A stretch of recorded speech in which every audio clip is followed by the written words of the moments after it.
160.3, that's down from yesterday, right? So far I'm proving you can out-train a bad diet. You can see the sun just starting to come up over there. By the way, can you see Sirius over there? That's that star. I don't know, you think my physique has been ruined based on how bad I've eaten the past few days? Those of you who've watched my videos before know what I'm about to do, know why I'm up so early. I knew drinking that milkshake was gonna backfire. I had no plans to eat any sugar last night, but since they offered me that free milkshake, I had to take it. But whenever I eat that much sugar before bedtime, I could never sleep. I slept maybe 3 hours, maybe. My resting heart rate is 62. Usually it's in the low 40s. I mean, that's all because of having that milkshake so close to bedtime. But I'll be fine. If I can run a marathon in 3.5 hours on no sleep, I'll be fine. But anyway, I'm about to go to the strip. The only time I can ever tolerate the strip is like on an early Monday morning at the crack of dawn like this, on a non-busy day, because there's no tourists, no loads of pedestrians, no people bothering you or annoying you. You kind of have the whole place to yourself, and it's very calm, very serene. And so that's why I'm going now. It's about the only time I can actually enjoy the strip. But this year's gimmick is going to be different. I'm not just going to walk up and down the strip like a tourist. So 5 years ago today, I was here in Las Vegas, and what I did is I went up and down the entire strip, set a steps record at the time, like 30,000 plus steps, and I went into every casino trying to find a casino branded pen, like a ballpoint pen that has the casino's branding and logo on it that you can just find just laying around for free. And 5 years ago, I was able to find a casino branded pen in every single strip casino except the Tropicana and the Cosmopolitan. Some of them took some hunting and pecking. Like, I remember I was in Paris for probably half an hour until I found one, but most of them had them pretty easily accessible and easy to find. But we'll see if 5 years later that's still the case. So I'm going to go up and down the entire strip, try to find as many pens as I can. So I went down to the strip, and usually I'll park in the Miracle Mile Planet Hollywood garage, but it was pay parking, and I was stunned. Like, it's never been like that ever, even in the heyday of paid parking in Las Vegas. So I was very shocked, as you could see, very upset. So anyway, I went to the Treasure Island parking garage, the only place that really sells free parking, and I began to look for pens. So here at Treasure Island didn't take very long. I found it right away. Probably one of the easiest pens I found all day, but there's nobody in the casinos at this time. So after that, I decided to head up the strip to Resorts World, which I've only been to once. One of the last times, the last places I went when I was still living in Las Vegas last year. I thought that aquarium was pretty cool, but I probably spent half an hour in there looking for a pen and could not find one. So that's what I'm saying there. So I decided to go up to Circus Circus, and surprisingly, what I'm saying right there is I've never been to Circus Circus before. Ever. I've never been in there, so this is my first time. I've just never found a reason. So I went in, and it was pretty depressing, but, you know, it was a Monday morning at like 6 a.m., so it was empty. But anyway, I was going around and looking for a pen, and I finally found one right there at the ballet desk, and was able to check that off the list. And so after that, I was like, you know what, I'm not going to walk all over the Stratosphere. It's too far away. It was close, but I was like, screw that. I mean, it's probably a mile one way and then a mile the way back, so that's 2 extra miles of walking. And to be honest with you, I'm really glad I did not do it because I was pretty wiped out at the end of the day. And so after that, I decided to head to the Wynn Encore. And really, I was surprised right there because usually the Encore, or I didn't know the Encore had its own sports book. As small as it was still a standalone one.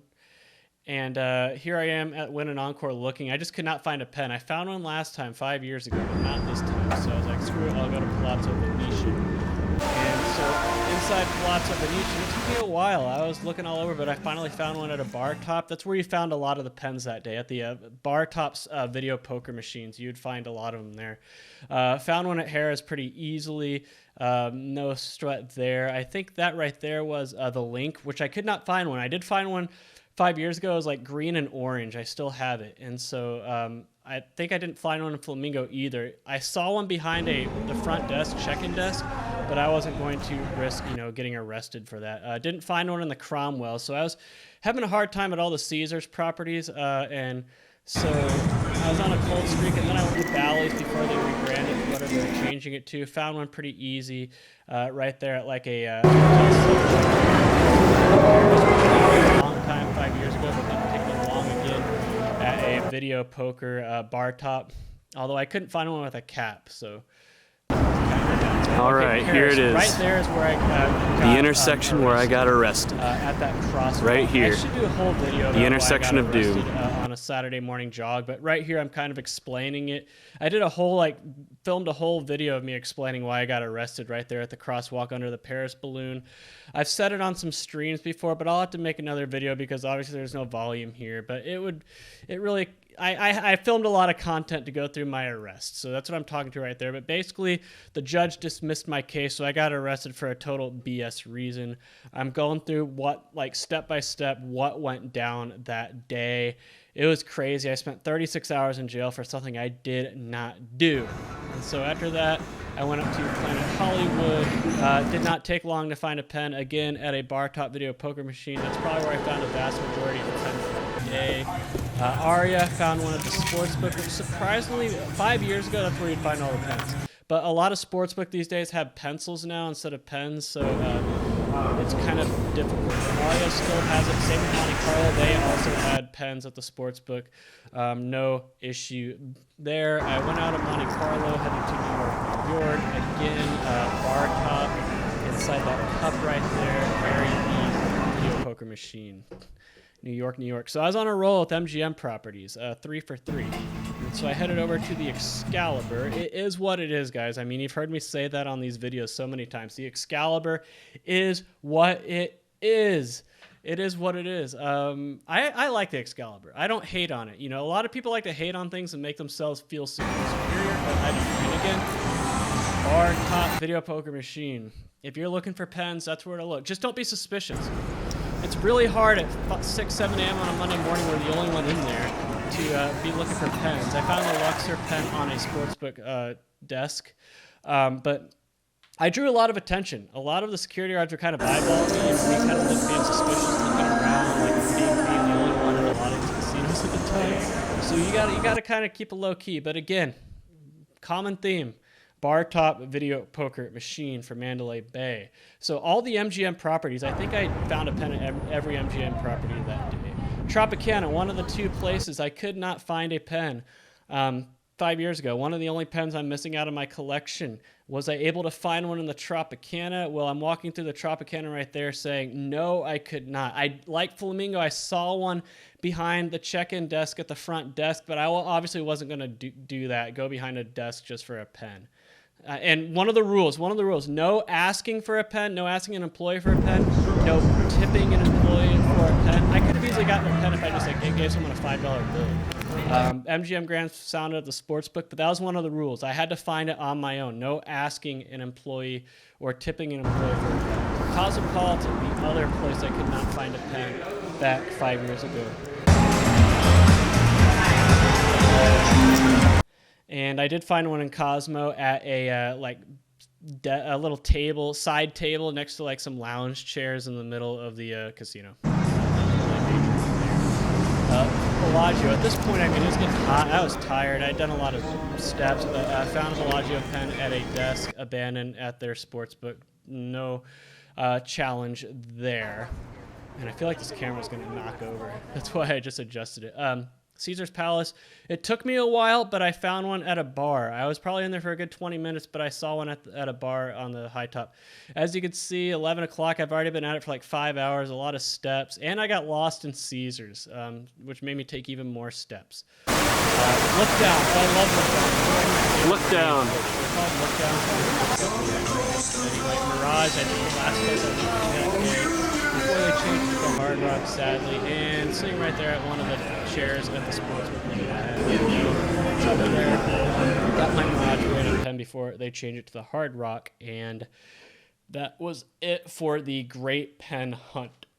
And from there, I think I just said, let's wrap this up. I mean, I had taken a ton of... I was tired, guys. And you got to remember, I just biked a lot, ran a lot, swam the 2 days before. I probably should have taken it easy instead of walking like 12 miles or something, but I was wiped. And so anyway, I went and headed back to the hotel. 30,000 steps. That's a lot, guys. I mean, today I ran 14 miles and I'm only at 28,000 steps. So that should tell you something.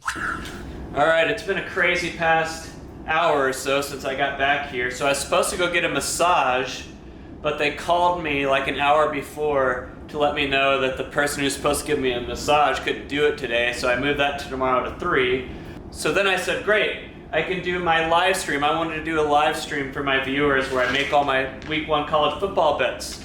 On this laptop right here, neither the webcam or microphone is working, so I set up the stream and there was like 13 people waiting to watch the stream, and probably more would have joined when it started, and I had to cancel that.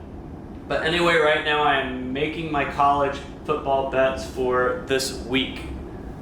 So this is what I'm gonna do. I'm gonna put $60 on every week 1 game as a straight bet, and then I'm gonna make, it looks like, 16 teaser bets of various types, and then I'm gonna make 13 parlay bets.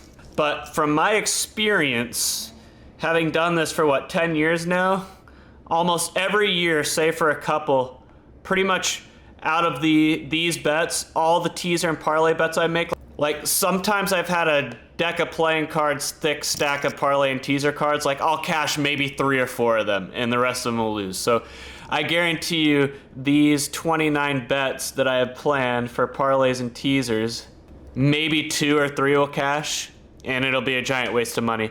But I'm probably gonna put 20 on the teasers and then like 15 on the parlays. That's the plan.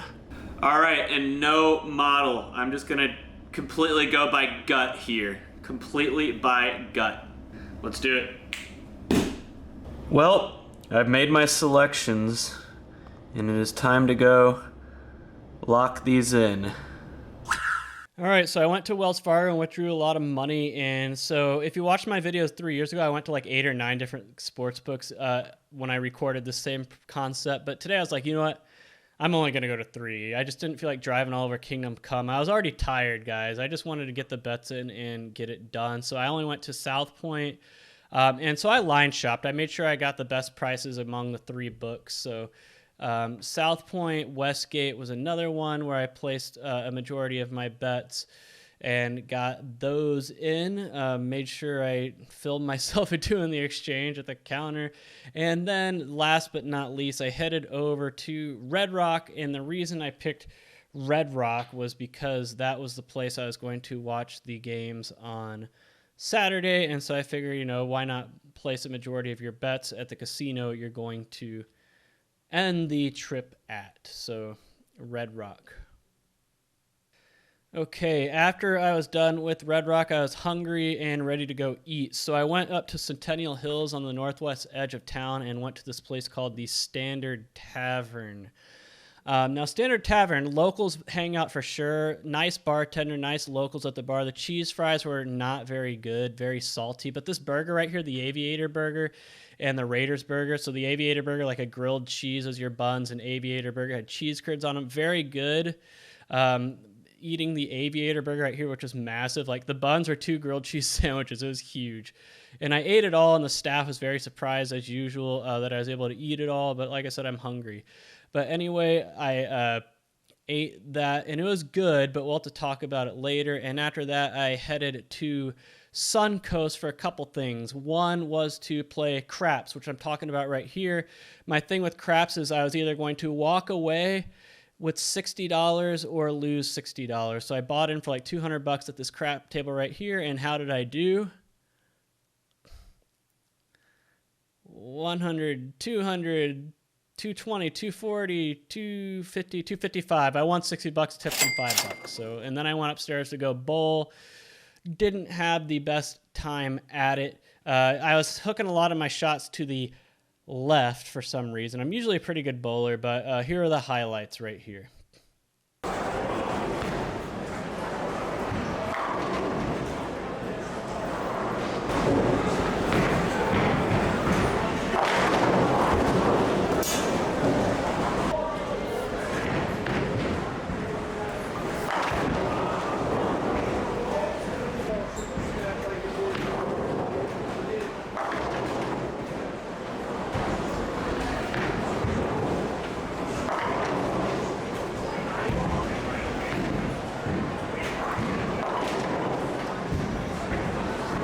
I was tired. I only played 4 games. Usually I'll play like 12, but I was wiped out. I was just ready to call it a day, go to bed, because usually when I bowl in Las Vegas, I am not in the middle of Ironman training where I'm all tired and exhausted and everything. So I left the Suncoast, and this car next to me was just 2 drug addicts strung out on heroin. It was on site, and the car was absolutely filthy and gross, and I just said, don't do drugs. And then I headed back to the Palms to call it a night, a very, very active day that was supposed to be a rest day. Headed into this is like my favorite thing about staying at Palms, is entering the room at night and walking to the window. I do it all the time, never gets old. The view is just so much better in person than it looks like on this camera. The camera does not do it justice, and that is all the commentary I have for this video. Man, I'm just as tired right now as I was the past few days after Ironman workouts. 3,500 calories burned today. For comparison, a typical rest day for me, I burn about 2,100. I hope I don't come to regret this later in the week. I'm pretty much having to condense a 6-day Ironman week into 5. So the next 2 days, Tuesday and Wednesday, I'm going to do a triple. With the triple being I swim, bike, and run all 3 in the same day. So Tuesday and Wednesday, triples. With the upside being I'll have all that done by the time Thursday's games start. And then I'll just have an easy Friday bike and swim. But today was a successful Monday. Pretty much got everything in I wanted to get in except for the massage, which I'm going to do tomorrow.